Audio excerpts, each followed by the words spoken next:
वाहिगुरु जी का खालसा वाहिगुरु जी की फतेह।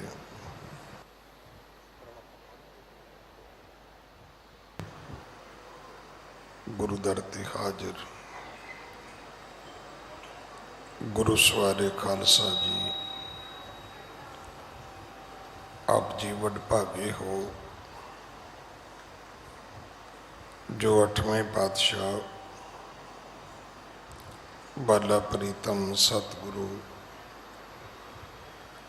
जिस डिठै सब दुख जाए, इन्हां अजमतां वडियाइयां दे मालक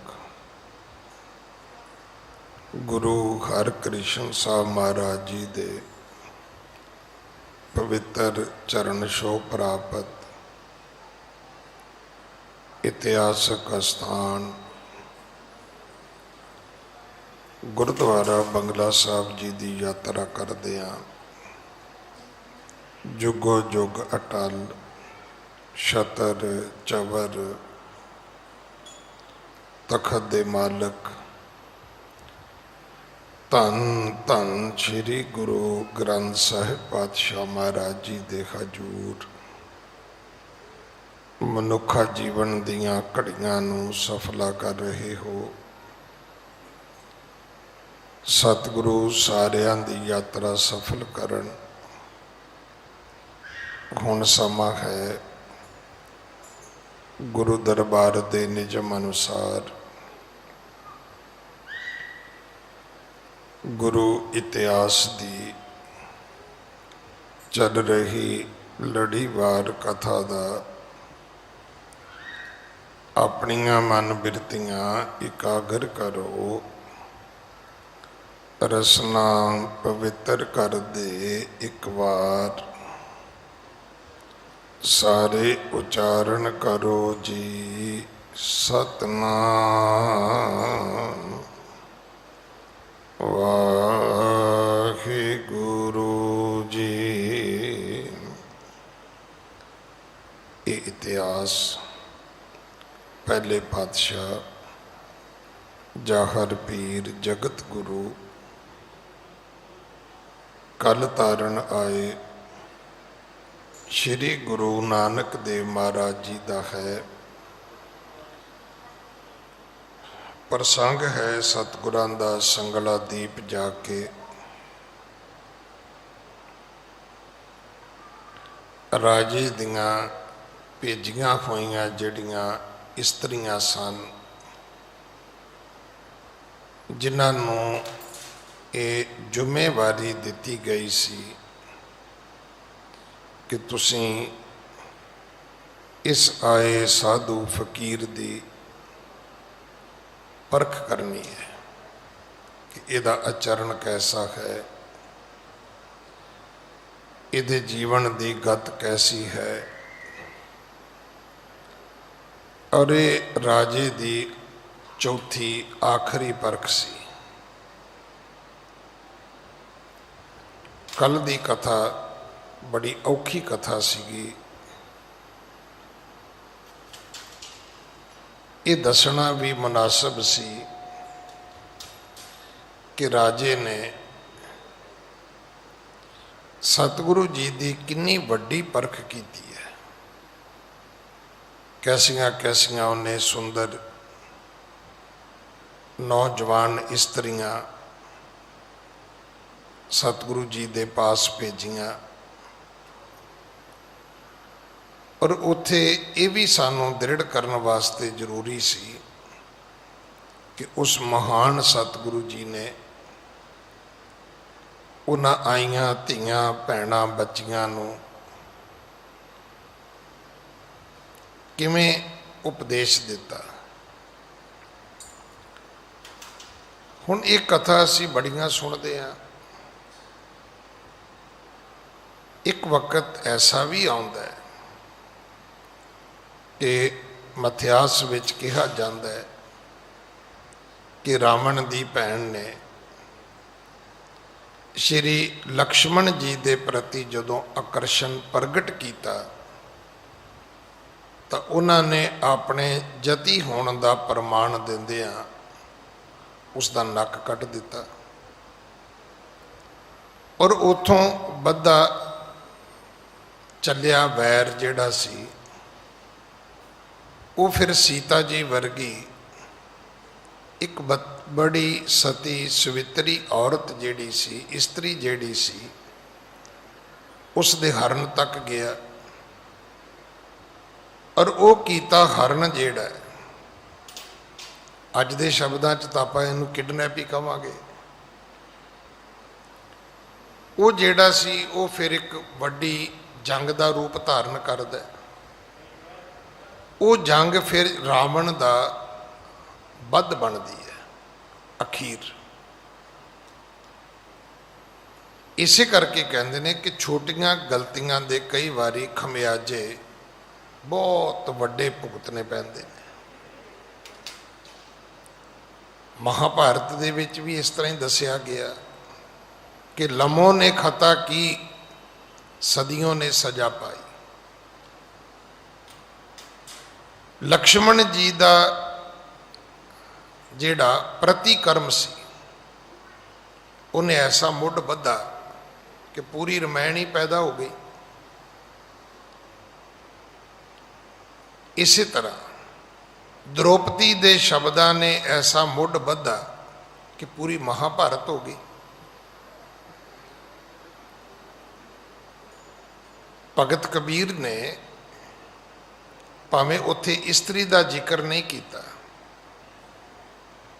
पर इस्त्री तो भी वध प्रबल माया का जिक्र किया। कहते कि कबीर आई मुझे पै अनक करे कर भेस हम राखे गुर आपने उन कीनो आदेश।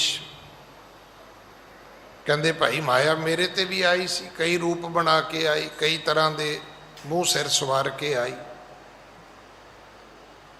पर मैनू मेरे गुरु ने रख लिया ते उन्होंने उपदेश दिता। माया नूं कहा भी जा बीबा उन्हां घरां विच जा जिहड़े लोग तेरी पूजा करते हैं, साडे घर विच तेरी पूजा थोड़ी है। मैनू खिमा करना, अज बहुती दुनिया जिहड़ी है वो लक्ष्मी की पूजा करती है, भगवान की पूजा कौन करता? देवनेत अज जगत गुरु गुरु नानक साहब महाराज जी का ज्योति जोत समाउण का गुरपुरब भी है। दिल्ली दे विच बहुत पवित्र अस्थान है गुरुद्वारा नानक प्यो साहब।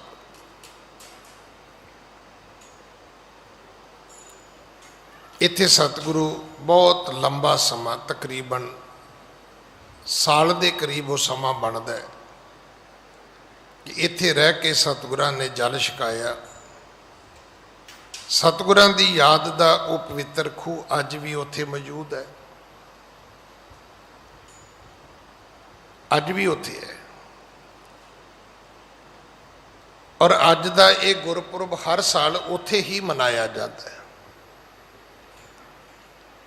गुरु नानक दे पिता महाराज दी जो पवित्र आजू है वो 70 साल है। मैं अरदास तो बाद भी बेनती की सी इत्थे जिहड़ा आउंदा है ज्ञानी जी लंबी उम्र की अरदास करो कि लंबी उम्र होएगी 2-4 बोतलां होर खाली कर देंगे, आपां होर की करांगे, कोई 2-4 होर झूठ बोल लवांगे, 2-4 करोड़ होर इकट्ठा कर लवांगे, 2-4 होर वैर विरोध बन लवांगे। गुरु साहब दे पवित्र जीवन तो पता लगता है। गुरु हरकृष्ण साहब की उम्र 7 साल 8 महीने, गुरु कलगीधर पिता जी की उम्र 42 साल 42 ईयर। आ जिहड़े डॉक्टर बनते हैं ना जां इस पद्धति दियां जिहड़े लोग पढ़ाइयां करते हैं 37-38 साल के तो नॉर्मल हो जाते हैं, तो कई 42 साल के भी हो ही जाते हैं। क्योंकि बहुत बारी कोई ना कोई मिल जाता है जी काके दी शादी कराओ ज्ञानी जी, कोई रिश्ता दसो, पुछो उम्र, कहते जी 42 साल। हुण इस उम्र दे विच जां ते कोई इस तरह की पढ़ाई लिखाई वाली लड़की तो तुहानूं मिल सकती है, नहीं तो साड़ी सभ्यता विच तो है नहीं कि 18 19 20 साल तो कुड़ी उड़ीक के भी 42 साल का डॉक्टर मेरे नाल विआह कराएगा, तो इस भगती विच ही बैठी रहे 20 साल। 22 सालों की लड़की 20 साल उड़ीकती रहे भी कदों डॉक्टर 42 सालों का होएगा, बनेगा तो मेरे नाल विआह करेगा। इस करके फिर संजोग अजीबो गरीब जुड़ते हैं। मैं आप जी को बेनती करा, अपने बच्चों को ये दसो कि जीवन सक्सैस दे विच केवल पढ़ाई ते केवल पैसा या केवल पदवी नहीं, जीवन की कामयाबी दे विच तुहाडा विआह भी जिहड़ा है वो भी एक अहम एक फैसला है। हुण सुन लो, जिहदा विआह 42 साल की उम्र च होया, उहदे बच्चों के विआह कदों होणगे? जो बच्चा प्यो का प्यो निकल आया कि मैं मेरे बापू ने 42 साल दे कीता सी तो मैं भी 42 सालों का करांगा, तो साडे कल्चर के मुताबिक 84 सालों का बुढ़ा मिलनी किवें करेगा जी? फिर तो चुक ही करानी पैगी। मतलब सारा सिस्टम ही असी, मैं तो रोज़ बेनती करदा भी कल्चर का एग्रीकल्चर ही कर दिता असी। जिवें पट्ठे कुतर कातर के तूड़ी विच ला के वो पा दी ने डंगरां दी खुरली च, साडी हालत वो हो गई है कि उच्ची पदवी ते बहना ही जीवन की कामयाबी है। कि आप नहीं चाहते साडा भी कोई पुत्र निशान होवे। धन गुजरान सी, तुहानूं मिशन नहीं सीगा। पुत्र मोह ममता नहीं सी, पुत्र निशान सी तुहाडा। अगर दुनिया ते तुसी अपना ना छड्डना चाहुंदे हो तो भाई तुहाडी संतान होनी चाहिए है।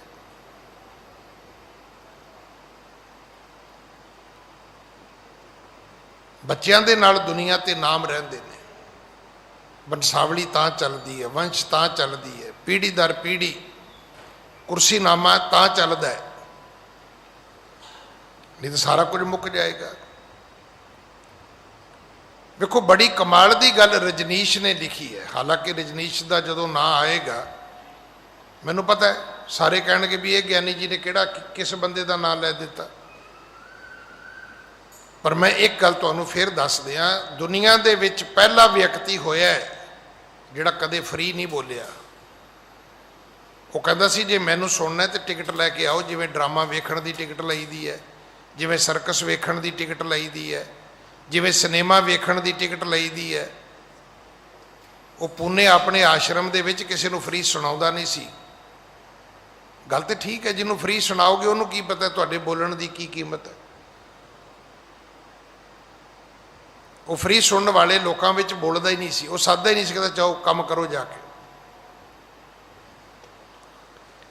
उन्हें किताब लिखी एक ओंकार, जरूर पढ़िओ जिंदगी च जे किते मिले तो। पर हुण मैं अगली गल कहां फिर भाई तुहानूं नैट तो मिल जानी है, ना मिलने वाला तो पाठ ही खत्म हो गया ना। भी किहड़े पबलिशर ने प्रिंट की है जी, किहड़े स्टाल तो मिलेगी जी, किहड़े शहर तो मिलेगी जी, वो तो हुण गल्लां कईयां आईयां। गूगल जी महाराज नूं पुछो दस देगा तुहानूं। मैं महाराज तां कहा भी जी हन्ना मन्ना महाराज हो सकता तो गूगल महाराज क्यों नहीं हो सकता? जे एक पिंडे ते सुआह मल के महाराज हो सकता है तो गूगल जी महाराज भी तो हो सकते हैं ना, जो पुछो दस देंदे ने। पर वो सिर्फ गलती इन्नी है, वो उन्ना ही दसदे ने जिन्ना को उहदे विच किसी ने पाया हुंदा है। वो अपने कोल बुझक्कड़ नहीं हैगा, उहदे च जो किसी ने फीड कर दिता वो तुहानूं दस देगा। हुण उहदे विचों एक गल कहंदा है, कहंदा मैं सारी कथा गुरु नानक साहब जी की पढ़ी है, जीवनी पढ़ी है कि जो भी कदे पिता जी कहते सी पुत्र पढ़ लै, पुत्र हटी कर लै, पुत्र खेती कर लै, तकरीबन पिता जी नूं निराशता होंदी सी। वो जिवें चाहुंदे सी गुरु जी नहीं करते सी, पुत्र नहीं करता सी। पर कहते कमाल की गल है भी जे पिता ने कहा भी पुत्र तेरा विआह करना है तो गुरु नानक साहब ने बिल्कुल नहीं कहा कि मेरा विआह कद नहीं करना है। देखो ना इत्थे हर बंदा एक मतलब साधु बननों तुरया होया भी मैं विआह नहीं करना जी। मैं फिर बेनती करा, विआह ना करना ਤੁਹਾਡਾ ਨਿੱਜੀ ਫੈਸਲਾ ਹੈ। ਵਿਆਹ ਜ਼ਰੂਰ ਕਰਨਾ ਇਹ ਕੰਡੀਸ਼ਨ ਨਹੀਂ ਹੈ, ਪਰ ਵਿਆਹ ਨਾ ਕਰਕੇ ਜਿਨ੍ਹਾਂ ਨੇ ਵਿਆਹ ਕੀਤੇ ਹੋਣ ਅਸੀਂ ਉਹਨਾਂ ਨੂੰ ਖੋਤੇ ਘੋੜੇ ਕਹੀਏ, ਇਹ ਤਾਂ ਮਾੜੀ ਗੱਲ ਹੈ। ਵੀ ਤੁਸੀਂ ਤਾਂ ਗ੍ਰਿਸ਼ਤੀ ਹੋ ਜੀ, ਤੁਸੀਂ ਤਾਂ ਮਾੜੇ ਹੋ ਜੀ, ਅਸੀਂ ਤੁਹਾਡੇ ਨਾਲੋਂ ਸੁਪੀਰੀਅਰ ਹਾਂ ਜੀ, ਐਸਾ ਗੁਰਬਾਣੀ 'ਚ ਕਿਤੇ ਨਹੀਂ ਹੈਗਾ।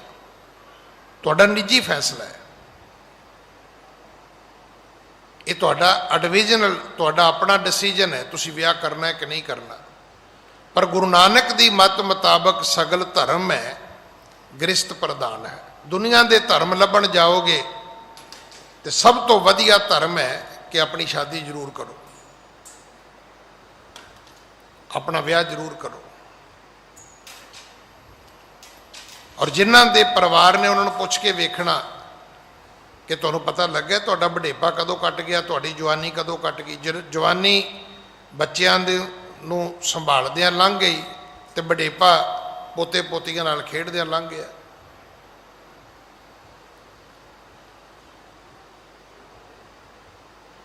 ਪਤਾ ਹੀ ਨਹੀਂ ਲੱਗਾ। ਦੇਖੋ, ਜਨਮ ਤੋਂ ਲੈ ਕੇ ਮਰਨ ਤੱਕ ਰਹਿਣਾ ਤੇ ਪਏਗਾ ਨਾ। ਇਹਦੀ ਇੱਕ ਪੰਕਤੀ ਰੋਜ਼ ਪੜਿਆ ਕਰੋ ਜਪਜੀ ਸਾਹਿਬ ਦੇ ਵਿੱਚ, ਜੋਰ ਨਾ ਜੀਵਨ ਮਰਨ ਨੈ ਜੋਰ। ਮਤ ਸੋਚਣਾ ਕਿ ਆਪਣੀ ਮਰਜ਼ੀ ਨਾਲ ਖੁਦਕਸ਼ੀ ਹੋ ਸਕਦੀ ਹੈ, ਸੁਸਾਈਡ ਵੀ ਨਹੀਂ ਹੋ ਸਕਦਾ। ਅਗਰ ਗੁਰਬਾਣੀ ਨੂੰ ਮੰਨਦੇ ਹੋ ਤੇ ਮੌਤ ਵੀ ਤੁਹਾਡੇ ਆਪਣੇ ਵੱਸ ਵਿੱਚ ਨਹੀਂ ਹੈ। ਸੁਸਾਈਡ ਵੀ ਉਹੀ ਕਰਦਾ ਜਿਹਦੀ ਲਿਖੀ ਇਦਾਂ ਹੁੰਦੀ ਹੈ, ਹਰ ਬੰਦਾ ਨਹੀਂ ਕਰ ਸਕਦਾ। ਬੜੇ ਲੋਕਾਂ ਨੇ ਮੌਤ ਮਰਨ ਦਾ ਵੀ ਯਤਨ ਕੀਤਾ, ਮੌਤ ਆਈ ਨਹੀਂ।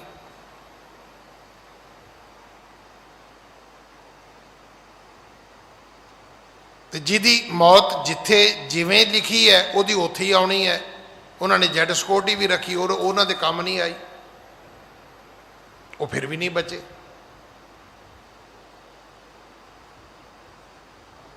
ਬੜਾ ਬੜਾ ਲੋਕਾਂ ਨੇ ਖਾਣ ਪੀਣ ਦਾ ਧਿਆਨ ਕੀਤਾ ਤਾਂ ਵੀ ਨਹੀਂ ਬਚੇ।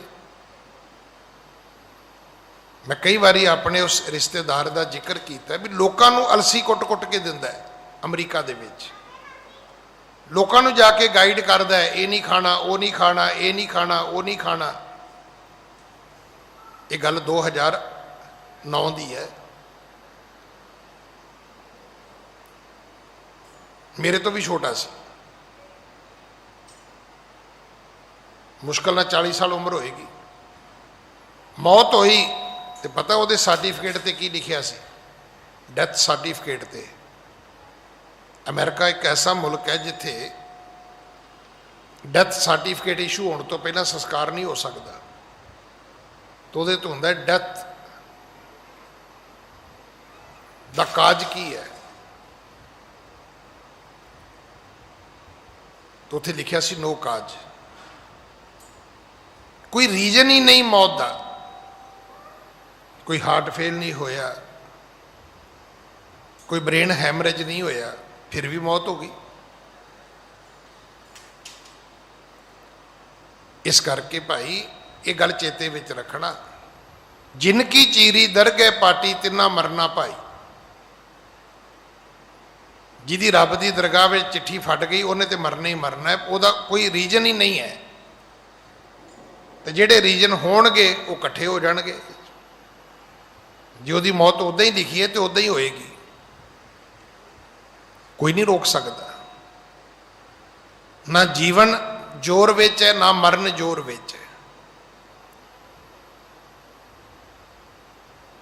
ਆਪਾਂ ਸਾਰੇ ਇਸੇ ਗੱਲ ਤੇ ਲੱਗੇ ਰਹੇ ਨੇ ਜੀ, ਉਮਰ ਵੱਡੀ ਹੋਣੀ ਚਾਹੀਦੀ, ਉਮਰ ਵੱਡੀ ਹੋਣੀ ਚਾਹੀਦੀ ਸੀ ਗੁਰੂ ਨਾਨਕ ਸਾਹਿਬ ਦੀ। ਕੋਈ ਮੈਨੂੰ ਪੁੱਛੇ ਤੇ ਮੇਰੇ ਖਿਆਲ 5000 ਸਾਲ ਤੇ ਹੋਣੀ ਚਾਹੀਦੀ ਸੀ।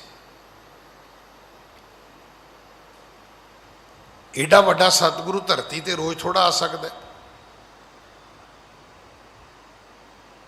ਆਪ ਨਿਰੰਕਾਰ ਰੋਜ਼ ਥੋੜਾ ਧਰਤੀ ਤੇ ਆਏਗਾ। ਪਰ ਉਮਰ ਕਿੰਨੀ ਹੈ? 70 ਸਾਲ। ਔਰ ਕਰਨੀ ਕਿੰਨੀ ਹੈ? ਤਾਰੇ ਗਿਣੇ ਜਾਤ ਹੈ। ਆਕਾਸ਼ ਦੇ ਤਾਰੇ ਗਿਣੇ ਜਾ ਸਕਦੇ ਨੇ, ਨਾ ਤਾਰੇ ਗਿਣੇ ਜਾਤ ਹੈ। ਗੁਰੂ ਨਾਨਕ ਦੇ ਤਾਰਿਆਂ ਦੀ ਗਿਣਤੀ ਨਹੀਂ ਹੋ ਸਕਦੀ। ਕਿੰਨੇ ਲੋਕ ਗੁਰੂ ਨਾਨਕ ਨੇ ਭਵ ਸਾਗਰ ਤੋਂ ਪਾਰ ਕੀਤੇ, ਉਹਦੀ ਕੋਈ ਕਾਊਂਟਿੰਗ ਹੀ ਨਹੀਂ ਹੈ, ਕੋਈ ਕੈਲਕੂਲੇਸ਼ਨ ਨਹੀਂ ਹੈ, ਕੋਈ ਗਿਣਤੀ ਮਿਣਤੀ ਨਹੀਂ ਹੈ। ਹੋ ਸਕਦਾ ਕੋਈ ਟੈਲੀਸਕੋਪ ਬਣੇ, ਆਕਾਸ਼ ਦੇ ਤਾਰੇ ਗਿਣ ਦੇਵੇ ਤੁਹਾਨੂੰ ਵੀ ਕਿੰਨੇ ਨੇ ਆਕਾਸ਼ ਵਿੱਚ। ਪਰ ਜਿਨ੍ਹਾਂ ਦਾ ਗੁਰੂ ਨਾਨਕ ਨੇ ਉਧਾਰ ਕੀਤਾ ਉਹਨਾਂ ਦੀ ਕੋਈ ਗਿਣਤੀ ਨਹੀਂ ਹੈ। ਮੈਂ ਤਾਂ ਕਥਾ ਸੁਣ ਕੇ ਹੈਰਾਨ ਹਾਂ। ਦੇਖੋ 70 ਸਾਲ ਦੀ ਆਜੂ ਹੈ ਤੇ 35 ਸਾਲ 18 ਸਾਲ ਗੁਰੂ ਨਾਨਕ ਸਾਹਿਬ ਰਹੇ ਕਰਤਾਰਪੁਰ, 17 ਸਾਲ ਰਹੇ ਗੁਰੂ ਨਾਨਕ ਸਾਹਿਬ ਸੁਲਤਾਨਪੁਰ। 35 ਇਹ ਹੋ ਗਏ, ਬਾਕੀ 35 ਬਚੇ। 14 ਸਾਲ ਦੀ ਉਮਰ ਤੱਕ ਸਤਿਗੁਰੂ ਆਪਣੇ ਘਰ ਰਹੇ ਤਲਵੰਡੀ। ਬਾਕੀ ਗਿਣ ਲਓ ਕਿੰਨੇ ਸਾਲ ਬਚੇ, 18 ਤੇ 17 35 ਹੋ ਗਏ, 35 ਤੇ 14 39 49 ਹੋ ਗਏ। 21 ਸਾਲ ਸਤਿਗੁਰਾਂ ਨੇ ਯਾਤਰਾਵਾਂ ਕੀਤੀਆਂ, 21 ਸਾਲ ਭਰਮਣ ਕੀਤਾ ਹੈ। ਕੋਈ ਸਿੱਖੇਗਾ ਗੁਰੂ ਨਾਨਕ ਸਾਹਿਬ ਤੋਂ ਆਪਣੀ ਜ਼ਿੰਦਗੀ ਦੀ ਵੰਡ ਕਿਵੇਂ ਕਰਨੀ ਹੈ। ਬਾ ਕਮਾਲ ਜੀਵਨ ਹੈ ਗੁਰੂ ਨਾਨਕ ਸਾਹਿਬ ਦਾ। 14 ਸਾਲ ਮਾਂ ਪਿਓ ਕੋਲ ਰਹੇ, ਅੱਜ ਵੀ ਇੱਦਾਂ ਹੀ ਹੁੰਦਾ। 14 ਸਾਲਾਂ ਬਾਅਦ ਤਕਰੀਬਨ ਬੱਚਿਆਂ ਨੂੰ ਅਸੀਂ ਹੋਸਟਲ ਭੇਜ ਦਿੰਦੇ ਹਾਂ।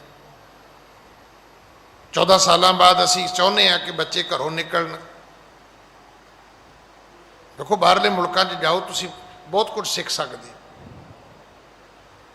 ਸਾਡੇ ਤਾਂ ਮੰਦਿਰ ਬਣਾ ਲਓ, ਗੁਰਦੁਆਰੇ ਬਣਾ ਲਓ, ਮਸਜਿਦਾਂ ਬਣਾ ਲਓ, ਧਰਮ ਦੇ ਨਾਂ 'ਤੇ ਲੜ ਮਰ ਲਵੋ, ਸਿੱਖੋ ਸਿੱਖੋ ਕੁਝ ਨਹੀਂ। ਸਿੱਖਣ ਸਿਖਾਉਣ ਲਈ ਅਸੀਂ ਬੰਬੇ ਵਾਲੇ ਐਕਟਰ ਰੱਖੇ ਹੋਏ ਨੇ, ਜਾਂ ਸਿੱਖਣ ਸਿਖਾਉਣ ਲਈ ਉਹ ਰੱਖੇ ਸੀ ਜਿਹੜੇ ਸਾਰੇ ਜੇਲ੍ਹ 'ਚ ਬੈਠੇ ਨੇ। ਮੈਂ ਤਾਂ ਕੱਲ੍ਹ ਪਰਸੋਂ ਵੀ ਸਾਰੇ ਉਹ ਰਾਮ ਗਿਣ ਕੇ ਦੱਸੇ ਸੀ ਵੀ ਹਰ ਜਿਸ ਵਿਅਕਤੀ ਦੇ ਨਾਂ ਦੇ ਨਾਲ ਰਾਮ ਲਿਖਿਆ ਗਿਆ ਉਹ ਤ੍ਰੇਤੇ ਯੁੱਗ ਦਾ ਅਵਤਾਰ ਨਹੀਂ ਹੋ ਸਕਦਾ। ਉਹ ਸ਼੍ਰੀ ਰਾਮਚੰਦਰ ਮਰਿਆਦਾ ਪੁਰਸ਼ੋਤਮ ਨਹੀਂ ਹੋ ਸਕਦਾ। ਇਸ ਕਨਫਿਊਜ਼ਨ ਵਿੱਚ ਕਦੇ ਨਾ ਪੈਣਾ ਵੀ ਇਹਦੇ ਨਾਂ ਦੇ ਨਾਲ ਰਾਮ ਲਿਖਿਆ ਤੇ ਰਾਮਚੰਦਰ ਵਰਗਾ ਹੀ ਹੋਏਗਾ। ਰਾਮਚੰਦਰ ਇੱਕ ਅਵਤਾਰ ਸੀ, ਇੱਕ ਮਰਿਆਦਾ ਪੁਰਸ਼ੋਤਮ ਸੀ, ਪਰਮੇਸ਼ਰ ਦਾ ਭੇਜਿਆ ਹੋਇਆ ਇੱਕ ਪੈਗੰਬਰ ਸੀ ਧਰਤੀ ਤੇ। ਨਾਲ ਲਿਖਣ ਨਾਲ ਥੋੜਾ ਕੋਈ ਭਗਵਾਨ ਬਣ ਜਾਂਦਾ ਹੈ। ਕਿਆ ਬਾਕਮਾਲ ਸਤਿਗੁਰੂ ਦੇ ਜੀਵਨ ਦੀ ਵੰਡ ਹੈ। 14 ਸਾਲ ਘਰ ਰਹੇ, ਅਗਲੇ 17 ਸਾਲ ਵਿਆਹ ਵੀ ਕੀਤਾ ਹੈ, ਕਮਾਈ ਵੀ ਕੀਤੀ ਹੈ, ਮਿਹਨਤ ਵੀ ਕੀਤੀ ਹੈ। ਕਮਾਈ ਦਾ ਅਰਥ ਇਹ ਨਹੀਂ ਵੀ ਉਹਨਾਂ ਨੇ ਕੋਈ ਪੈਸਾ ਇਕੱਠਾ ਕੀਤਾ ਹੈ, ਪਰ ਕਿਰਤ ਤਾਂ ਕੀਤੀ ਹੈ ਨਾ।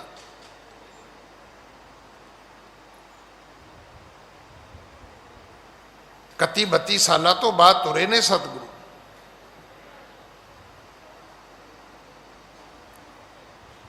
फिर 21 साल लगातार सफर किया।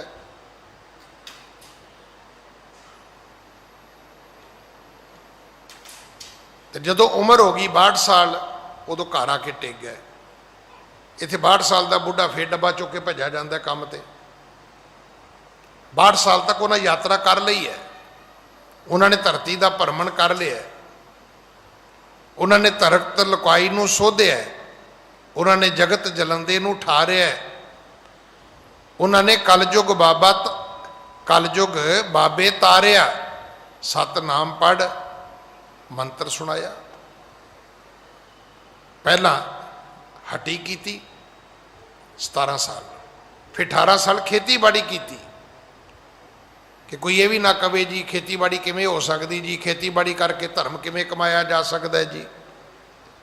कोई ये भी ना कहे भी हट्टी करके जी अज हट्टी वाले नूं तो इक्को ही है ना। नहीं जी, झूठ तो बोलना ही पैंदा है। भरावा तू अपने ते लागू कर, गुरु नानक साहब ते क्यों करदा है? जिवें मैं कई बारी बेनती की है ना भी कई गुरु कलगीधर पिता की जो कथा सुणाते ने ना, कड्डी महाराज ने शमशीर भी इन्ना जोर क्यों लाई जाना है? अगर तेनू कोई प्रॉब्लम है, तेरी नेचर च है या तेरे बोल पानी च इस तरह का तेरा हाव भाव है, तो तू गुरु साहब ते क्यों साबित कर दे भी चीका मारते होंदे सी? वो तो मिठ बोलड़ा जी, हर सज्जन स्वामी मोरा। उन्होंने तो बड़े प्यार में आके आख्या है भाई, है कोई गुरु नूं प्यार करने वाला? पंक्ति तो यही है ना कि जो तो प्रेम खेलन का चाहो, उहदे अर्थ की करोगे?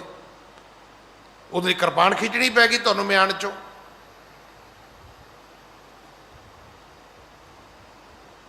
हुण वो कृपान चों चंगियाड़े कढाउण तक चले जाते आपां। वो मिठ बोलड़ा सतगुरु है। सानू अपने हाव भाव गुरुआं दे उत्ते लागू नहीं करने चाहिए, उन्हां ते इंप्लीमेंट नहीं करने चाहिए। गुरु साहब ने हटी करके भी दसिया है, मोदी खाना की हटी है, ते करतारपुर साहब की है, वो जिमीदार है, खेतीबाड़ी है। संसारियां वाले कपड़े पा के भी दसिया, गेरुए कपड़े पा के भी दसिया।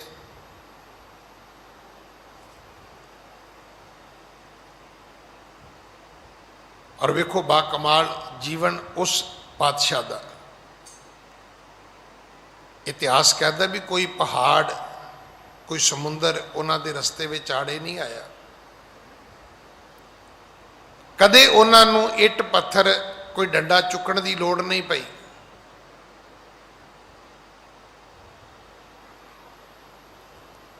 बाबर वर्गे बादशाह उन्हां दे अगे झुक गए। वो किड्डा क वड्डा सतगुरु होएगा। फिर जिहड़ी मैं गल रजनीश दी आप जी नाल शुरू कीती सी, वो कहंदा भी पहली वारी सी भी पिता जी ने कहा पुत्र विआह करना है, उन्होंने एक बारी नहीं कहा भी नहीं करना पिता जी।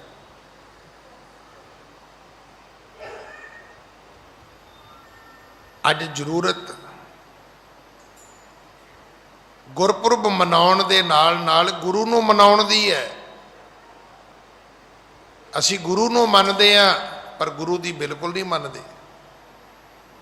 गुरु नूं मनदे असी, लाकट भी गल च पा लिया, कार दे विच भी मूर्ति बना के रख लई, घर च भी शोकेस बना लिया, पूजा मंदिर बना लिया। असी गुरु नूं मनदे हां, नो डाउट, कोई शक नहीं है। पर पूछो भी गुरु दी भी मनदे हो कोई? गुरु नानक साहब ने कहा सी केस नहीं कटने, छड्डे। गुरु नानक साहब ने कहा सी टोपी नहीं पाउणी, छड्डी। गुरु नानक साहब ने कहा सी भी किरत करनी, काम कीता। साडा ते टशन ही है, वेले रहीने ऐश करते हैं। मेरा ख्याल है कि गुरु नानक साहब की मत मुताबक इस तो वड्डी साडे वास्ते कोई शर्मिंदगी वाली गल नहीं कि असीं कहिए जी वेले रहने आ। बिल्कुल गुरु नानक दे सिख नूं नहीं कहना चाहिए वेले रहने आ। हाँ तुसीं कहो कि जी हुण मैनूं मेरे बच्चों नूं मेरी लोड़ नहीं है।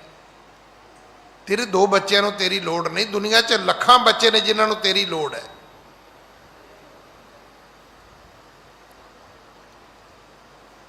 वो टीवी ते तुसी भी भैन वेखी होनी है, मैं भी वेखी है। बड़ी अच्छी कवरेज दी इत्थे जीटी करनाल रोड ते ना, बाईपास तो अगे जदों आपां जाने आ ते एक औरत लोकां नूं रोड क्रॉस कराउंदी है।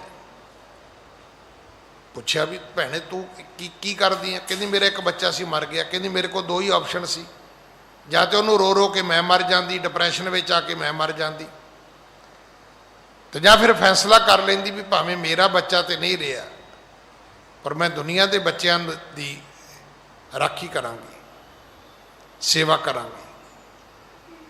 जिंदगी का मिशन मिल गया, एम मिल गया।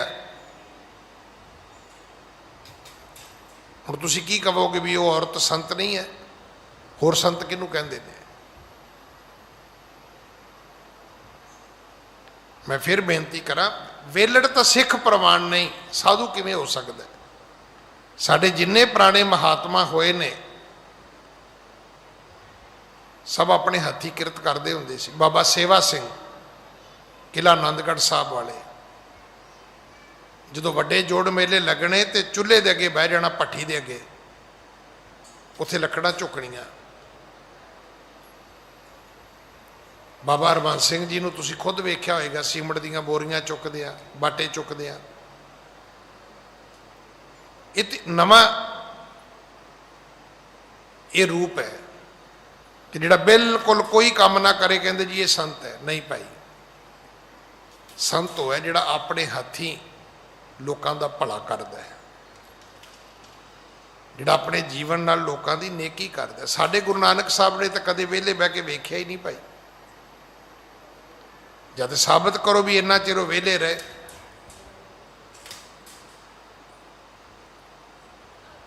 ਗੁਰੂ ਨਾਨਕ ਦੇ ਪਿਤਾ ਮਹਾਰਾਜ ਨੇ ਸਾਡੇ ਤੇ ਬੜੀ ਕਿਰਪਾ ਕੀਤੀ ਹੈ। ਉਹਨਾਂ ਤੋਂ ਵੱਡਾ ਸਾਡੇ ਵਾਸਤੇ ਕੋਈ ਰੋਲ ਮਾਡਲ ਹੋਣਾ ਹੀ ਨਹੀਂ ਚਾਹੀਦਾ।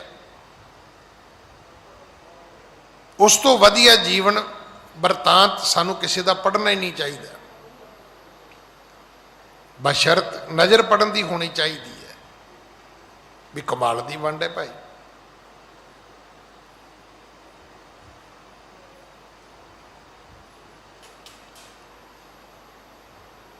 ਜਿਹੜਾ ਵਕਤ ਮਾਂ ਪਿਓ ਕੋਲ ਚਾਹੀਦਾ ਸੀ ਮਾਂ ਪਿਓ ਕੋਲ ਹੈ, ਜਿਹੜਾ ਵਕਤ ਘਰ ਚਾਹੀਦਾ ਸੀ ਕੰਮ ਧੰਦੇ ਲਈ ਉਹ ਕੰਮ ਧੰਦੇ ਵਿੱਚ ਹੈ, ਜਿਹੜਾ ਵਕਤ ਸਫ਼ਰ ਦਾ ਸੀ ਉਹ ਸਫ਼ਰ ਵਿੱਚ ਕਰ ਲਿਆ। 32-33 ਸਾਲਾਂ ਦਾ ਆਮ ਦੁਨਿਆਵੀ ਉਮਰ ਦੇ ਵਿੱਚ ਵੀ ਬੰਦਾ ਬੜਾ ਪ੍ਰਾਊਡ ਹੋ ਜਾਂਦਾ ਹੈ। ਗੁੜਿਆ ਬਹੁਤ ਕੁਝ ਉਹਨੇ ਸਿੱਖ ਲਿਆ ਹੁੰਦਾ ਹੈ।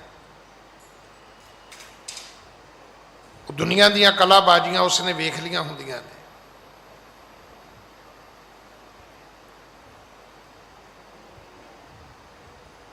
ਫਿਰ 62 ਸਾਲਾਂ ਤੱਕ ਬਿਲਕੁਲ ਸਰੀਰ ਵੀ ਠੀਕ ਹੁੰਦਾ। ਸਰਕਾਰ ਵੀ ਤਾਂ 60 ਸਾਲਾਂ ਦਾ ਹੀ ਬੰਦਾ ਰਿਟਾਇਰ ਕਰਦੀ, ਅੰਗਰੇਜ਼ ਤਾਂ 65 ਤੱਕ ਲੈ ਜਾਂਦੇ ਨੇ। ਸਾਡੇ ਤੇ ਕਹਿੰਦੇ ਵੀ ਘਰ ਬਹਿ ਕੇ ਪੈਨਸ਼ਨ ਲਓ, ਕਹਿੰਦੇ ਨਾ ਨਾ ਪੈਨਸ਼ਨ ਨਹੀਂ ਦੇਣੀ। ਉਹ 65 ਸਾਲਾਂ ਤੱਕ ਖਿੱਚਦੇ ਨੇ ਬੰਦੇ ਨੂੰ। ਗੁਰੂ ਨਾਨਕ ਸਾਹਿਬ 62 ਸਾਲਾਂ ਤੋਂ ਬਾਅਦ ਆ ਕੇ ਬਹਿ ਗਏ, ਕਹਿੰਦੇ ਨਹੀਂ ਹੁਣ ਬਾਹਰ ਨਹੀਂ ਜਾਣਾ। ਪਰ ਬੈਠਣ ਤੋਂ ਭਾਵੇਂ ਨਹੀਂ ਸੀ, ਵਿਹਲੇ ਬਹਿ ਗਏ। ਫਿਰ ਖੇਤੀਬਾੜੀ ਕੀਤੀ ਹੈ ਔਰ ਸਾਨੂੰ ਹੁਕਮ ਰਜਾਈ ਚੱਲਣਾ ਨਾਨਕ ਲਿਖਿਆ ਨਾਲ ਦਾ ਰਸਤਾ ਦੱਸਿਆ। ਅੱਜ ਉਸ ਵੱਡੇ ਸਤਿਗੁਰੂ ਜੀ ਦਾ ਜੋਤੀ ਜੋਤ ਸਮਾਉਣ ਦਾ ਗੁਰਪੁਰਬ ਹੈ। ਪਰ ਕਈ ਅੱਜ ਉਹ ਵੀ ਭੁੱਲੜ ਵੀਰ ਹੈਗੇ ਨੇ ਜਿਹੜੇ ਅੱਜ ਗੁਰੂ ਨਾਨਕ ਸਾਹਿਬ ਦਾ ਸਰਾਧ ਸਮਝਦੇ ਨੇ।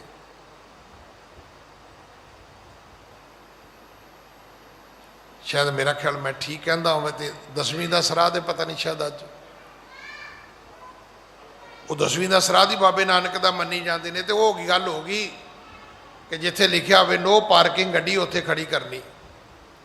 ਵੀ ਜਿਸ ਬਾਬੇ ਨਾਨਕ ਨੇ ਰੋਕਿਆ ਕਿ ਜੀਵਤ ਪਿਤਰ ਨਾ ਮਾਨੇ ਕੋ ਮੋਏ ਸਰਾਧ ਕਰਾਹੀ, ਪਿਤਰ ਭੀ ਬਪਰੇ ਕੋ ਕਿਉਂ ਪਾਵੇਂ ਕਊਆ ਕੂਕਰ ਖਾਹੀ। ਆਖਿਆ ਬਜ਼ੁਰਗਾਂ ਨੂੰ ਵੀ ਕਿੱਥੇ ਪਾਉਂਦੇ ਨੇ, ਐਵੇਂ ਕਾਮਾਂ ਕੁੱਤਿਆਂ ਨੂੰ ਪਾਈ ਜਾਂਦੇ ਨੇ ਲੋਕ ਆਪਣੇ ਬਾਪ ਦੇ ਨਾਂ ਤੇ, ਆਪਣੇ ਬਜ਼ੁਰਗਾਂ ਦੇ ਨਾਂ ਤੇ, ਆਪਣੇ ਵਡੇਰਿਆਂ ਦੇ ਨਾਂ ਤੇ। ਕਿਉਂਕਿ ਸਾਨੂੰ ਕਿਸੇ ਨੂੰ ਨਹੀਂ ਪਤਾ। ਕਿਸੇ ਨੂੰ ਪਤਾ? ਮੈਨੂੰ ਤਾਂ ਨਹੀਂ ਪਤਾ ਮੇਰੇ ਪਿਤਾ ਜੀ ਕਿੱਥੇ ਗਏ, ਮੇਰੀ ਮਾਤਾ ਕਿੱਥੇ ਗਈ, ਮੇਰੇ ਦਾਦਾ ਜੀ ਕਿੱਥੇ ਗਏ, ਮੇਰੀ ਦਾਦੀ ਕਿੱਥੇ ਗਈ, ਮੈਨੂੰ ਤਾਂ ਨਹੀਂ ਪਤਾ। ਤੇ ਸਰਾਧ ਕਿੱਥੇ ਘੱਲਾਂਗੇ ਆਪਾਂ ਭਾਈ?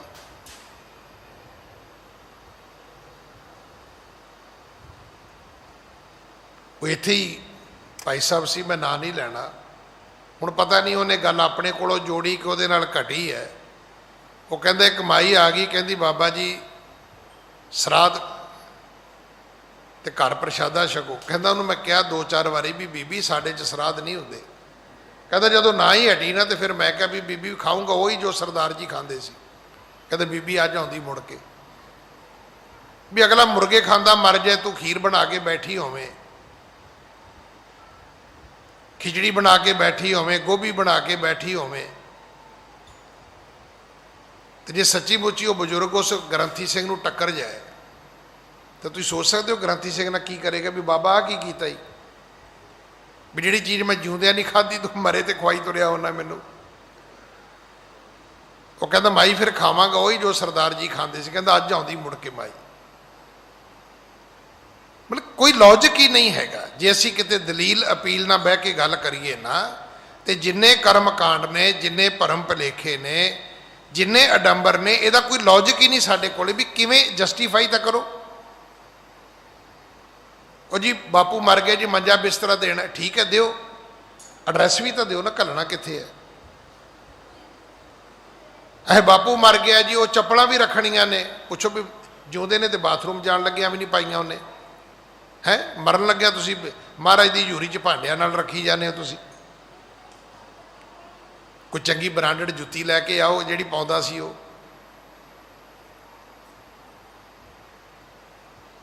पता भी लगे भी बापू नूं भेजण लगे ओहो जे कपड़े ब्रांडेड भेजो मगर। अच्छा फिर ये भी पता है भी ये पाउणी ग्रंथी ने, इस करके चंगी नहीं देनी, ये भी पता उन्होंने भी जी जुत्ती गुरुद्वारे दी बापू के नाँ से ग्रंथी पाएगा, इस करके वधिया नहीं देनी। ये पता सानू भी साडे बापू ने नहीं पाउणी, जे बापू ने पाउणी हुंदी वाकई वधिया देनी सी, पता सानू भी है, पर फिर भी करी जाने। जिहो जिहा मंजा दिता है बापू की याद विच, कदे इहो जे मंजे ते बापू बैठा सी, सारे टब्बर नूं लम्मा पा के कुटदा, जे किते एक दिन इहो जे मंजे ते उहदा बिस्तरा विछाया हुंदा ते। पर दिता ही इस करके पता भी बापू कोल ते जाना नहीं, सौना तो भाई ने है, दे दिओ जिहो जिहा मर्जी दे दिओ, 100-150 का। सानू खुद पता है असी गलत कर रहे हैं। मेरी गल्लां दा गुस्सा ना करना, जे मेरे नाल दलील की गल करोगे तो मैं ठीक कह रहा तुहानूं। जुत्ती इस करके माड़ी दी, मंजा इस करके माड़ा दिता, रजाई तलाई इस करके नगंदे नहीं मारे, सूई धागा नहीं टपाया उहदे चों, पता भी इह च किहड़ा बापू ने सोना है। अणसीती तलाई देती, रजाई देती, भी आपे बाबा जिन्हें भाई ने सोना आएगा विचों धागे कढ़ लेगा। सोच कित्थे है, खलोते कित्थे आप। मैं फिर बेनती करा, एक कर्म कांड है, ये धर्म कर्म नहीं है। गुरु नानक दे पिता जी ने सानू धर्म कर्म दिता सी, कोई कर्म कांड नहीं दिता। सतगुरु जी का उपदेश ये है कि नानक अगै सो मिलै, जे खटै घालै दे। जे तुसी चाहुंदे हो अगे कुछ मिले तो पहला कमाई करो, फिर अपनी कमाई चो दसवंध कढो, और ठीक जगह ते।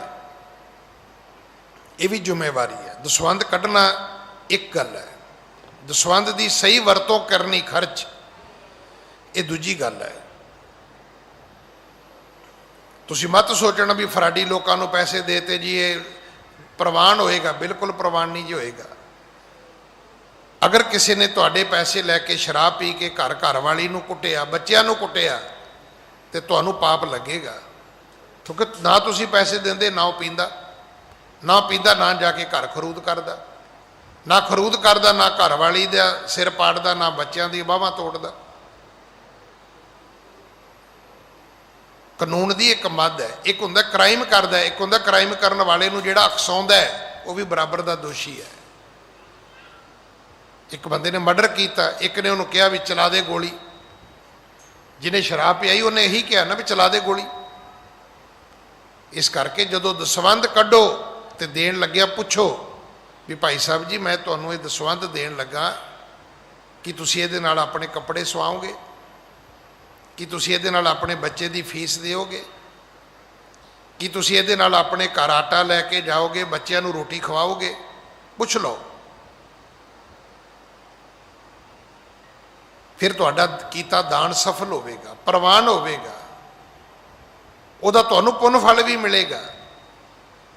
जिहदा बच्चा तुहाडे दसवंध नाल पढ़ लिख जाएगा, उहदियां ते पुश्तां भी तुहाडों सीसां देणगियां। भाई गुरु नानक साहब पिता महाराज ने सानू किरत करनी, नाम जपना ते वंड छकना, ये 3 उपदेश दिते ने। अगली कथा आप जी बड़े प्यार दे नाल सरवण करो कि वो जड़ियाँ सुंदर इस्त्रियाँ आईयां सी, गुरु नानक साहब जी ने उन्होंने उपदेश दिता, वो बच्चियां फिर वापस राजे कोल जांदियां ने। हाँ जी, सुनकार श्री गुर बचन रसाला, महिमा नाम मुकत जन माला। गुरु नानक साहब जी दे रस भरे बचन उन्हां बच्चियां ने सुने, उहदे विच नाम दी महिमा सी। ਇਉਂ ਮੰਨੋ ਕਿ ਗੁਰੂ ਨਾਨਕ ਸਾਹਿਬ ਨੇ ਨਾਮ ਦੀਆਂ ਮੋਤੀਆਂ ਦੀਆਂ ਮਾਲਾ ਬਣਾ ਬਣਾ ਕੇ ਉਹਨਾਂ ਧੀਆਂ ਦੇ ਗਲਾਂ ਵਿੱਚ ਪਾ ਦਿੱਤੀਆਂ, ਜਿਹੜੀਆਂ ਕੁੱਲ ਦੁਨੀਆ ਦੇ ਹਾਰ ਸ਼ਿੰਗਾਰ ਕਰਕੇ ਗੁਰੂ ਨਾਨਕ ਸਾਹਿਬ ਦਾ ਆਚਰਨ ਪਰਖਣ ਆਈਆਂ ਸੀ। ਹਾਂਜੀ। ਔਰ ਪਹਿਰਾਏ ਪਰਮ ਭਾ ਪ੍ਰੇਮਾ, ਸਿਮਰਨ ਲਿਵ ਲਗ ਮਗ ਜੋ ਖੇਮਾ। ਔਰ ਪਹਿਰਾਏ ਪਰਮ ਭਾ ਪ੍ਰੇਮਾ ਆਖਿਆ, ਇਹਨੂੰ ਆਪਣੇ ਮਨ ਵਿੱਚ ਵਸਾਓ। ਸਿਮਰਨ ਲਿਵ ਲਗ ਮਗ ਜੋ ਖੇਮਾ, ਭਾਈ ਜੇ ਮੁਕਤੀ ਚਾਹੀਦੀ ਹੈ ਤੇ ਸਿਮਰਨ ਦੇ ਰਸਤੇ ਤੇ ਤੁਰੋ, ਭਗਤੀ ਦੇ ਰਸਤੇ ਤੇ ਤੁਰੋ। ਹਾਂਜੀ। ਜਿਉ ਵਿਰਾਟ ਕਾ ਜਾਚਤ ਕੀਰਾ, ਹੋਏ ਅਚਾਨਕ ਪ੍ਰਾਪਤ ਹੀਰਾ। ਇਹ ਜਿਹੜੀਆਂ ਇਸਤਰੀਆਂ ਸੀ ਇਹ ਤਾਂ ਧਰਮ ਦੇ ਪੱਖੋਂ ਕੰਗਾਲ ਸੀ। ਕਹਿੰਦੇ ਜਿਵੇਂ ਕੰਗਾਲ ਆਦਮੀ ਰੁਪਈਆ ਲੱਭਦਾ ਹੋਵੇ ਤੇ ਨਾ ਮਿਲੇ ਤੇ ਇੱਕਦਮ ਉਹਨੂੰ ਬਹੁਤ ਦੁਨੀਆ ਦਾ ਬੇਸ਼ਕੀਮਤੀ ਮਹਿੰਗਾ ਪੱਥਰ ਹੀਰਾ ਮਿਲ ਜਾਏ, ਤੁਸੀਂ ਸੋਚ ਸਕਦੇ ਹੋ ਉਹਦੀ ਅਵਸਥਾ ਕੀ ਹੋਏਗੀ। ਰੁਪਈਆ ਰੁਪਈਆ ਮੰਗਣ ਵਾਲੇ ਨੂੰ ਲੱਖਾਂ ਕਰੋੜਾਂ ਦਾ ਹੀਰਾ ਮਿਲ ਜਾਏ। ਹਾਂਜੀ। ਤਿਉ ਆਨੰਦ ਪਾ ਬਰਨ ਨ ਜਾਏ, ਬਿਖੈ ਬਾਸ਼ਨਾ ਅਗਨ 부ਝਾਈ। ਇਉਂ ਸਤਿਗੁਰੂ ਜੀ ਦੇ ਬਚਨਾਂ ਤੋਂ ਆਨੰਦ ਆਇਆ। ਆਨੰਦ ਇੰਨਾ ਆਇਆ ਵੀ ਵਰਣਨ ਨਹੀਂ ਹੋ ਸਕਦਾ। ਵਿਸ਼ੇ ਵਾਸ਼ਨਾ ਦੀ ਅਗਨੀ ਜਿਹੜੀ ਸੀ ਗੁਰੂ ਨਾਨਕ ਸਾਹਿਬ ਦੇ ਬਚਨਾਂ ਨੇ ਬੁਝਾ ਦਿੱਤੀ। ਹਾਂਜੀ। ਚਰਨ ਸੇਵਕੀਨੀ ਸਭ ਜਾਮਣ, ਮਿਹਰ ਦ੍ਰਿਸ਼ਟ ਤੇ ਉਦਰੀ ਕਾਮਣ। ਜਦੋਂ ਸਤਿਗੁਰਾਂ ਦਾ ਉਪਦੇਸ਼ ਮਿਲ ਗਿਆ ਤੇ ਫਿਰ ਇਹਨਾਂ ਦੀਆਂ ਵਾਸ਼ਨਾਵਾਂ ਮੁੱਕ ਗਈਆਂ। ਗੁਰੂ ਜੀ ਦੇ ਚਰਨਾਂ ਦੀ ਸੇਵਾ ਕੀਤੀ ਇਹਨਾਂ ਨੇ। ਇਉਂ ਚਰਨ ਸੇਵ ਕੀਨੀ ਸਭ ਜਾਮਣ, ਮਿਹਰ ਦ੍ਰਿਸ਼ਟ ਤੇ ਉਦਰੀ ਕਾਮਣ। ਗੁਰੂ ਨਾਨਕ ਦੀ ਕਿਰਪਾ ਹੋ ਗਈ ਤੇ ਉਹਨਾਂ ਦੇ ਜੀਵਨ ਦਾ ਉਧਾਰ ਹੋ ਗਿਆ, ਭਲਾ ਹੋ ਗਿਆ। ਹਾਂਜੀ। ਭੋਰ ਭਈ ਜਹ ਥੋ ਅਵਨੀਪਾ, ਪਹੁੰਚੀ ਤਾਂ ਕੇ ਜਾਏ ਸਮੀਪਾ। ਸਵੇਰ ਹੋਈ ਤੇ ਫਿਰ ਉਸ ਬਾਗ ਤੋਂ ਬਾਹਰ ਆਈਆਂ ਤੇ ਰਾਜੇ ਦੇ ਮਹਿਲਾਂ ਵਿੱਚ ਗਈਆਂ। ਜਿੱਥੇ ਰਾਜਾ ਬੈਠਦਾ ਸੀ ਉੱਥੇ ਰਾਜੇ ਦੇ ਦਰਬਾਰ ਵਿੱਚ ਪਹੁੰਚਦੀਆਂ ਨੇ। ਹਾਂਜੀ। ਨ੍ਰਿਪਤ ਬਿਲੋਕਤ ਬਚਨ ਬਖਾਨਾ, ਕਹੋ ਸੰਤ ਨਿਸਕਸ ਪਹਿਚਾਨਾ। ਰਾਜੇ ਨੇ ਵੇਖਦਿਆਂ ਹੀ ਪੁੱਛਿਆ, ਆਖਿਆ ਕੁੜੀਓ ਦੱਸੋ ਕਿਹੋ ਜਿਹਾ ਸੰਤ ਹੈ, ਕੀ ਲੱਗਿਆ ਤੁਹਾਨੂੰ ਸੰਤ ਹੈਗਾ ਵੀ ਹੈ ਕਿ ਨਹੀਂ ਹੈਗਾ। ਹਾਂਜੀ। ਕਾ ਮਹਤੁਰ ਕਰ ਜਿਤਿਓ ਕੇ ਨਾਹੀ, ਜਸ ਬੀਤੀ ਤਸ ਕਹੋ ਮੁਝ ਪਾਹੀ। ਕੀ ਤੁਸੀਂ ਉਹਨੂੰ ਜਿੱਤ ਲਿਆ, ਕਿ ਉਹ ਤੁਹਾਡੇ ਵੱਸ ਵਿੱਚ ਆ ਗਿਆ। ਜੋ ਹੋਈ ਬੀਤੀ ਹੈ ਮੈਨੂੰ ਸੁਣਾਓ, ਦੱਸੋ ਮੈਨੂੰ। ਹਾਂਜੀ। ਸਰਬ ਅੰਗਣਾ ਮੈਂ ਜੋ ਪ੍ਰਧਾਨਾ, ਸੋ ਬੋਲੀ ਸੁਣੀਐ ਰਾਜਾਨਾ। ਉਹਨਾਂ ਵਿੱਚੋਂ ਜਿਹੜੀ ਸਭ ਤੋਂ ਸੁੰਦਰ ਇਸਤਰੀ ਸੀ ਜਾਂ ਜਿਹਨੂੰ ਆਪਣੀ ਸੁੰਦਰਤਾ ਦਾ ਬਹੁਤਾ ਮਾਣ ਸੀ, ਉਹ ਕਹਿਣ ਲੱਗੀ ਰਾਜਾ ਮੈਂ ਦੱਸਦੀ ਹਾਂ, ਕਿਉਂਕਿ ਮੁਖੀ ਵੀ ਉਹ ਸੀ ਉਹਨਾਂ ਦੀ। ਜਦੋਂ ਰਾਤ ਤੇ ਇਸਤਰੀਆਂ ਗਈਆਂ ਤੇ ਉਹ ਪ੍ਰਧਾਨ ਇਸਤਰੀ ਵੀ ਉਹੀ ਸੀ। ਕਹਿਣ ਲੱਗੀ ਰਾਜਾ ਮੈਂ ਦੱਸਦੀ ਹਾਂ। ਹਾਂਜੀ। ਪੂਰਬ ਬਹੁ ਫਕੀਰ ਜੇ ਆਏ, ਦੇਖ ਰੂਪਤੀ ਸਭੇ ਲੁਪਾਏ। ਕਹਿਣ ਲੱਗੀ ਮੈਂ ਆਪਣੀ ਜ਼ਿੰਦਗੀ 'ਚ ਇਸ ਤਰ੍ਹਾਂ ਦਾ ਸੰਤ ਨਹੀਂ ਵੇਖਿਆ, ਬੜੇ ਸੰਤ ਵੇਖੇ ਨੇ, ਪਰ ਜਦੋਂ ਇਸਤਰੀ ਨੂੰ ਵੇਖਦੇ ਨੇ ਤੇ ਉਹਨਾਂ ਦਾ ਮਨ ਲੁਭਾਏਮਾਨ ਹੋ ਜਾਂਦਾ ਹੈ, ਡੁੱਲ ਜਾਂਦੇ ਨੇ। ਹਾਂਜੀ। ਇਨ ਸੋਹਾਵ ਭਾਵ ਮਹਿ ਕੀਨੇ, ਜਿਨ ਬਿਲੋਕ ਮੁਨ ਤਪੀ ਬੋਲੀਨੇ। ਮੇਰੇ ਹਾਵ ਭਾਵ ਵੇਖ ਕੇ ਵੱਡੇ ਵੱਡੇ ਮੁਨੀ ਤਪੀ ਆਪਣਾ ਤਪ ਛੱਡ ਦੇਣ, ਮੁਨੀ ਆਪਣਾ ਮੋੜ ਤੋੜ ਲੈਣ, ਵੱਡੇ ਵੱਡੇ ਸਾਧੂਆਂ ਦੀਆਂ ਸਮਾਧੀਆਂ ਛੁੱਟ ਜਾਣ। ਜਿੱਦਾਂ ਦੀ ਮੈਂ ਸੁੰਦਰ ਇਸਤਰੀ ਹਾਂ, ਜੋ ਹਾਵ ਭਾਵ ਉੱਥੇ ਜਾ ਕੇ ਮੈਂ ਪ੍ਰਗਟ ਕੀਤੇ ਨੇ। ਹਾਂਜੀ। ਇਨ ਕੇ ਤਨ ਕੋ ਤਨਕ ਨ ਪਰਸੇ, ਰਹੇ ਅਡੋਲ ਸੇ ਕੰਚਨ ਗਿਰਸੇ। ਮੈਂ ਇਹਨਾਂ ਨੂੰ ਸਮੇਰ ਪਰਬਤ ਵਰਗੇ ਵੇਖਿਆ ਕਿ ਕੋਈ ਅਸਰ ਹੀ ਨਹੀਂ ਹੈ ਇਹਨਾਂ ਦੇ ਉੱਪਰ। ਸਾਡਾ ਕੋਈ ਦੁਨਿਆਵੀ ਇਹਨਾਂ ਦੇ ਉੱਤੇ ਕੋਈ ਪ੍ਰਭਾਵ ਹੀ ਨਹੀਂ ਬਣਿਆ। ਹਾਂਜੀ।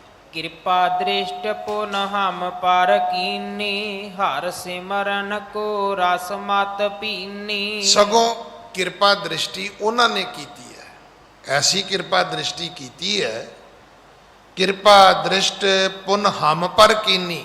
ਅਸੀਂ ਤੇ ਗਈਆਂ ਸੀ ਉਹਨਾਂ ਦਾ ਜੀਵਨ ਖਤਮ ਕਰਨ, ਪਰ ਉਹਨਾਂ ਨੇ ਸਾਡਾ ਹੀ ਜੀਵਨ ਉਲਟਾ ਪਵਿੱਤਰ ਕਰ ਦਿੱਤਾ। ਕੀ ਕੀਤਾ? ਹਰ ਸਿਮਰਨ ਕੇ ਰਸ ਮਤ ਭੀਨੀ। ਸਾਡੇ ਅੰਦਰੋਂ ਉਹ ਭਾਵ ਹੀ ਖਤਮ ਹੋ ਗਿਆ, ਸਾਡੀ ਮਤ ਜਿਹੜੀ ਸੀ ਰੱਬ ਦੀ ਭਗਤੀ ਵਿੱਚ ਭਿੱਜ ਗਈ।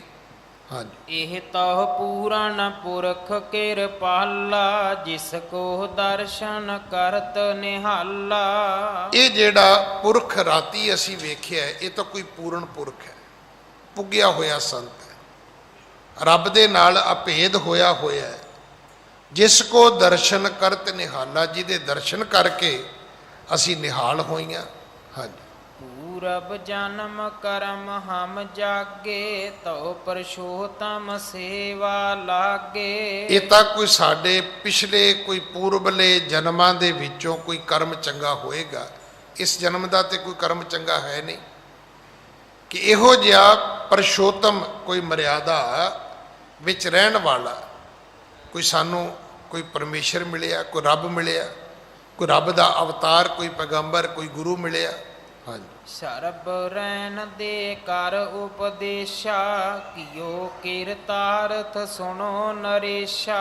ਆਖਿਆ ਸਾਰੀ ਰਾਤ ਸਾਨੂੰ ਉਪਦੇਸ਼ ਦਿੱਤਾ ਹੈ। ਰਾਜਾ ਅਸੀਂ ਕਿਰਤਾਰਥ ਹੋ ਗਈਆਂ, ਸਾਡੇ ਜੀਵਨ ਦੀ ਬੁਰਾਈ ਮੁੱਕ ਗਈ ਹੈ। ਹਾਂਜੀ। ਵਿਸ਼ੈ ਭੋਗ ਵਿਸ਼ਟਾ ਕੀ ਨਿਆਈ, ਦੁਰਗੰਧਤ ਸੋ ਹਮੈ ਨ ਪਾਈ। ਹੁਣ ਸਾਨੂੰ ਸਮਝ ਆ ਗਈ ਕਿ ਇਹ ਵਿਸ਼ਟਾ ਹੈ, ਇਹ ਗੰਦਗੀ ਹੈ, ਇਹ ਜਿਹੜੇ ਦੁਨੀਆ ਦੇ ਭੋਗ ਨੇ ਇਹ ਨਿਰੀ ਦੁਰਗੰਧ ਹੈ, ਇਹ ਸਾਨੂੰ ਨਹੀਂ ਭਾਉਂਦੀ। ਹਾਂਜੀ। ਰਿਦੇ ਸ਼ਾਂਤ ਪ੍ਰਾਪਤ ਸਭ ਭਾਂਤੀ, ਸੁਣਤ ਬਚਨ ਭੀ ਸੀਤਲ ਸ਼ਾਂਤੀ। ਇਸ ਮਹਾਪੁਰਖ ਦੇ ਬਚਨ ਸੁਣ ਕੇ ਸਾਡਾ ਤਨ ਮਨ ਸੀਤਲ ਹੋ ਗਿਆ, ਹਿਰਦੇ ਵਿੱਚ ਸਾਡੇ ਸ਼ਾਂਤੀ ਆਈ ਹੈ। ਹਾਂਜੀ। ਕਾਢ ਨਰਕ ਤੇ ਸੁਰਗ ਪੰਚਾਏ, ਐਸੋ ਸੰਤ ਪਿਖਿਓ ਨਿਸ ਜਾਏ। ਇਹੋ ਜਿਹਾ ਸੰਤ ਜਿਨੇ ਸਾਨੂੰ ਨਰਕਾਂ ਚੋਂ ਕੱਢ ਕੇ ਸਵਰਗ ਵਿੱਚ ਲੈ ਆਂਦਾ ਹੋਵੇ, ਪਹਿਲੀ ਵਾਰੀ ਵੇਖਿਆ। ਹਾਂਜੀ। ਸੁਨਤ ਭੂਪ ਮਨ ਮਹਿ ਹਰ ਖਾਨਾ, ਹੈ ਇਹ ਸ਼੍ਰੀ ਨਾਨਕ ਗਤ ਦਾਨਾ। ਰਾਜਾ ਪ੍ਰਸੰਨ ਹੋਇਆ, ਕਿਉਂਕਿ ਅਸਲ ਵਿੱਚ ਉਹ ਉਡੀਕਦਾ ਸੀ, ਜੈਸਾ ਸਤਿਗੁਰ ਸੁਣੀਦਾ ਤੈਸੋ ਹੀ ਮੈਂ ਡੀਠ। ਉਹ ਭਾਈ ਮਨਸੁਖ ਤੋਂ ਸੁਣ ਬੈਠਾ ਸੀ, ਖੁਸ਼ੀ ਹੋਈ। ਇਹ ਉਹੀ ਨਾਨਕ ਹੈ, ਇਹ ਉਹੀ ਮਹਾਪੁਰਖ ਹੈ, ਉਹੀ ਸੰਤ ਹੈ। ਸੁਨਤ ਭੂਪ ਮਨ ਮੈਂ ਹਰ ਖਾਨਾ, ਹੈ ਇਹ ਸ਼੍ਰੀ ਨਾਨਕ ਗਤ ਦਾਨਾ। ਇਹੀ ਗੁਰੂ ਨਾਨਕ ਹੈ, ਇਹੀ ਮੁਕਤੀ ਦਾ ਦਾਤਾ ਹੈ, ਜਿਨ੍ਹਾਂ ਦੀ ਮੈਂ ਭਾਲ ਕਰਦਾ ਸੀ, ਢੂੰਡਦਾ ਸੀ। ਇਹ ਉਹੀ ਪੂਰਨ ਮਹਾਤਮਾ ਹੈ। ਹਾਂਜੀ। ਕਲੀ ਕਾਲ ਕੀ ਪ੍ਰਬਲ ਕੁਚਾਲੀ, ਜਤ ਸਤ ਤੇ ਕੀਐ ਨਰ ਸਭ ਖਾਲੀ। ਅਸਲ ਵਿੱਚ ਇਹ ਕਲਯੁਗ ਦਾ ਹੀ ਕੋਈ ਪ੍ਰਭਾਵ ਹੈ ਕਿ ਦੁਨੀਆ ਜਤ ਸਤ ਤੋਂ ਸਾਰੀ ਸਖਣੀ ਹੋ ਗਈ ਹੈ। ਕਹਿਣ ਮਾਤਰ ਗੱਲਾਂ ਜੋ ਮਰਜ਼ੀ ਕਰ ਲਓ, ਪਰ ਜਦੋਂ ਜੀਵਨ ਤੇ ਜਾਓਗੇ ਤੇ ਬਹੁਤੇ ਲੋਕ ਤੁਹਾਨੂੰ ਬਿਲਕੁਲ ਖਾਲੀ ਮਿਲਣਗੇ, ਉਹਨਾਂ ਦੇ ਕੋਲ ਐਸੀ ਕਮਾਈ ਨਹੀਂ ਹੋਵੇਗੀ। ਹਾਂਜੀ। ਬਿਨ ਸ਼੍ਰੀ ਨਾਨਕ ਕੋਏ ਨਾ ਪੂਰਨ, ਅਸ ਵਿਚਾਰ ਗਮਣਿਓ ਪੁਨ ਤੂਰਨ। ਕਹਿਣ ਲੱਗਾ ਮੈਨੂੰ ਸਮਝ ਆ ਗਈ ਕਿ ਗੁਰੂ ਨਾਨਕ ਤੋਂ ਬਗੈਰ ਕੋਈ ਪੂਰਨ ਹੋ ਹੀ ਨਹੀਂ ਸਕਦਾ। ਫਿਰ ਕੀ ਸੀ? ਫਿਰ ਤੁਰ ਪਿਆ। ਹੁਣ ਪਰਖਣ ਨਹੀਂ ਤੁਰਿਆ, ਵੇਖਣ ਨਹੀਂ ਤੁਰਿਆ, ਹੁਣ ਤਾਂ ਗੁਰੂ ਧਾਰਨ ਕਰਨ ਤੁਰਿਆ, ਹੁਣ ਤਾਂ ਸਿੱਖੀ ਲੈਣ ਤੁਰਿਆ। ਹੁਣ ਤੇ ਜਿਹੜੀ ਭੁੱਲ ਹੋਈ ਹੈ ਪਰਖਣ ਵਾਲੀ, ਉਹਦੀ ਖਿਮਾ ਮੰਗਣ ਤੁਰਿਆ, ਸਤਿਗੁਰਾਂ ਵਾਲੇ ਪਾਸੇ ਤੁਰ ਪਿਆ। ਬਿਨ ਸ਼੍ਰੀ ਨਾਨਕ ਕੋਏ ਨਾ ਪੂਰਨ, ਅਸ ਵਿਚਾਰ ਗਮਣਿਓ ਪੁਨ ਤੂਰਨ। ਫਿਰ ਇਹਨੇ ਸਮਾਂ ਗਵਾਇਆ ਨਹੀਂ, ਛੇਤੀ ਤੁਰਿਆ। ਭਗ ਨੰਗੇ ਕਰ ਪ੍ਰੇਮ ਸੁਗਾਡੇ, ਗਇਓ ਸੁਗੁਰ ਤਰਵਰ ਤਰ ਠਾਂਡੇ। ਨੰਗੇ ਪੈਰੀਂ ਗਿਆ, ਉੱਥੇ ਚਲਾ ਗਿਆ ਜਿੱਥੇ ਸਤਿਗੁਰੂ ਬਾਗ ਦੇ ਵਿੱਚ ਠਹਿਰੇ ਹੋਏ ਸੀ। ਤੇ ਅੱਜ ਕੁਦਰਤੀ ਜਦੋਂ ਇਹ ਗਿਆ ਤੇ ਸਤਿਗੁਰੂ ਜੀ ਉੱਠ ਕੇ ਖਲੋਤੇ ਹੋਏ ਸਨ। ਹਾਂਜੀ। ਪੀਠ ਕਰੇ ਭੂਪਤ ਕੀ ਓਰਾ ਤਨਕ ਨ ਚਿਤਵਨ ਹਿਤ ਮੁਖ ਮੋਰਾ। ਜਿਸ ਪਾਸਿਓਂ ਰਾਜਾ ਆਇਆ ਉਸ ਪਾਸੇ ਸਤਿਗੁਰਾਂ ਦੀ ਪਿੱਠ ਸੀ, ਕਮਰ ਸੀ, ਮੁਖ ਦੂਜੇ ਪਾਸੇ ਸੀ, ਕੋਈ ਪ੍ਰਭਾਵ ਹੀ ਨਹੀਂ ਹੈ। ਰਾਜਾ ਆਇਆ, ਇਹ ਕਦੇ ਨਹੀਂ ਹੋ ਸਕਦਾ ਵੀ ਕਿਸੇ ਨੇ ਆ ਕੇ ਨਾਂ ਦੱਸਿਆ ਹੋਵੇ। ਜਿਹੜੇ ਕੋਲ ਬੈਠੇ ਸੀ ਉਹਨਾਂ ਵੀ ਦੱਸਿਆ ਨਾ ਮਹਾਰਾਜ ਰਾਜਾ ਆਇਆ ਹੈ। ਜਿਹੜੇ ਰਾਜੇ ਨਾਲ ਆਏ ਉਹ ਵੀ ਭੱਜ ਕੇ ਗਏ ਹੋਣੇ ਆ ਵੀ ਰਾਜਾ ਆਇਆ ਜੀ। ਤੁਸੀਂ ਵੇਖਿਆ ਹੋਣਾ ਨਾ, ਜਿਹੜੇ ਇਹਨਾਂ ਨੇਤਾਵਾਂ ਨਾਲ ਲੋਕ ਤੁਰੇ ਫਿਰਦੇ ਹੁੰਦੇ ਨੇ, ਉਹ ਆਪਣੇ ਨੇਤਾ ਨੂੰ ਹੀ ਉਹ ਸਾਰਾ ਕੁਝ ਸਮਝਦੇ ਨੇ। ਉਹਨਾਂ ਦੇ ਸਾਹਮਣੇ ਅੱਗੇ ਹੋਰ ਕੋਈ ਵੱਡਾ ਹੋਵੇ, ਉਹਨਾਂ ਨੂੰ ਕੋਈ ਪਰਵਾਹ ਨਹੀਂ ਉਹਦੀ ਖਾਤਰ ਹੀ ਲੋਕਾਂ ਨੂੰ ਧੱਕੇ ਵੀ ਮਾਰਨਗੇ, ਸਾਰਾ ਕੁਝ ਹੀ ਕਰੀ ਜਾਣਗੇ। ਪਰ ਇੱਥੇ ਗੁਰੂ ਨਾਨਕ ਸਾਹਿਬ ਜਿਸ ਪਾਸਿਓਂ ਰਾਜਾ ਆਇਆ ਉਸ ਪਾਸੇ ਪਿੱਠ ਕਰਕੇ ਖਲੋਤੇ ਹੋਏ ਸੀ, ਕੋਈ ਅਸਰ ਨਹੀਂ ਹੋਇਆ ਇਹ ਰਾਜਾ ਆ ਗਿਆ। ਹਾਂਜੀ। ਕੀ ਨ ਡੰਡੋਤ ਭੂਪ ਬੇਦਨੀ ਕੀ ਵਾਦੀ ਚਰਨ ਪਰ ਸ਼ਰਦਾ ਹੀ ਕੀ। ਰਾਜੇ ਨੇ ਆ ਕੇ ਡੰਡੌਤ ਕੀਤੀ ਹੈ, ਲੰਮਾ ਪੈ ਕੇ ਮੱਥਾ ਟੇਕਿਆ। ਹਿਰਦੇ ਦੇ ਵਿੱਚ ਹੁਣ ਸ਼ਰਧਾ ਕੁੱਟ-ਕੁੱਟ ਕੇ ਭਰੀ ਹੋਈ ਹੈ। ਹਾਂਜੀ। ਬੰਦ ਹਾਥ ਹੋਇਓ ਪੁਨ ਠਾਂਡਾ ਡੋਲਿਓ ਹਿਰਦੇ ਨਾ ਨਿਸਚਾ ਗਾਡਾ। ਹੱਥ ਜੋੜ ਕੇ ਗੁਰੂ ਸਾਹਿਬ ਦੇ ਸਨਮੁਖ ਬੇਨਤੀ ਕਰਦਾ, ਡੋਲਿਓ ਹਿਰਦੇ ਨਾ ਨਿਸ਼ਚਾ ਗਾਡਾ। ਹੁਣ ਹਿਰਦਾ ਡੋਲਿਆ ਨਹੀਂ, ਕਿਉਂਕਿ ਸਾਰੀਆਂ ਪਰਖਾਂ ਉਹਨੇ ਕਰ ਲਈਆਂ ਨੇ। ਮੈਂ ਕਾਪ ਜੀ ਨੂੰ ਬੇਨਤੀ ਕਰਾਂ, ਕਿਸੇ ਦੇ ਪ੍ਰਤੀ ਮਨ ਵਿੱਚ ਸੰਦੇਹ ਲੈ ਕੇ ਆਉਣਾ ਗੁਨਾਹ ਨਹੀਂ ਹੈ। ਵੇਖੋ ਦੋ ਚਾਰ ਗੱਲਾਂ ਪੱਲੇ ਬੰਨ ਲਓ। ਤੁਸੀਂ ਕਈ ਵਾਰੀ ਆਪਾਂ ਪ੍ਰਸ਼ਨ ਨਹੀਂ ਕਰਦੇ, ਨਹੀਂ ਪ੍ਰਸ਼ਨ ਕਰੋਗੇ ਤਾਂ ਉੱਤਰ ਕਿੱਥੋਂ ਆਏਗਾ? ਕੁਐਸਚਨ ਨਹੀਂ ਕਰੋਗੇ ਤੇ ਆਨਸਰ ਨਹੀਂ ਆਏਗਾ। ਜੇ ਥੋੜਾ ਜਿਹਾ ਮਨ ਵਿੱਚ ਭਰਮ ਨਹੀਂ ਆਏਗਾ ਤੇ ਨਿਸ਼ਚਾ ਕਿਵੇਂ ਆਏਗਾ? ਜੇ ਸਾਰਿਆਂ ਤੇ ਫੇਥ ਕਰੋਗੇ ਤਾਂ ਭਾਈ ਨਹੀਂ ਗੱਲ ਬਣ ਸਕੇਗੀ। ਦੇਖੋ ਸਾਰੀ ਦੁਨੀਆ ਤੇ ਚੰਗੀ ਨਹੀਂ ਹੈਗੀ, ਪਰ ਇਹਦਾ ਅਰਥ ਇਹ ਵੀ ਨਹੀਂ ਆਪਾਂ ਸਾਰਿਆਂ ਨੂੰ ਚੋਰ ਸਮਝਣਾ ਸ਼ੁਰੂ ਕਰ ਦਈਏ। ਅੱਜ ਰਾਜੇ ਦੇ ਮਨ ਵਿੱਚ ਦ੍ਰਿੜ ਨਿਸ਼ਚਾ ਹੈ। ਸਮਾਂ ਸਮਾਪਤ ਹੈ। ਅਗਲੀ ਕਥਾ ਆਪਾਂ ਕੱਲ ਗੁਰੂ ਕੀ ਗੋਦ ਵਿੱਚ ਬੈਠ ਕੇ ਸੁਣੀਏ। ਵਾਹਿਗੁਰੂ ਜੀ ਕਾ ਖਾਲਸਾ, ਵਾਹਿਗੁਰੂ ਜੀ ਕੀ ਫਤਿਹ।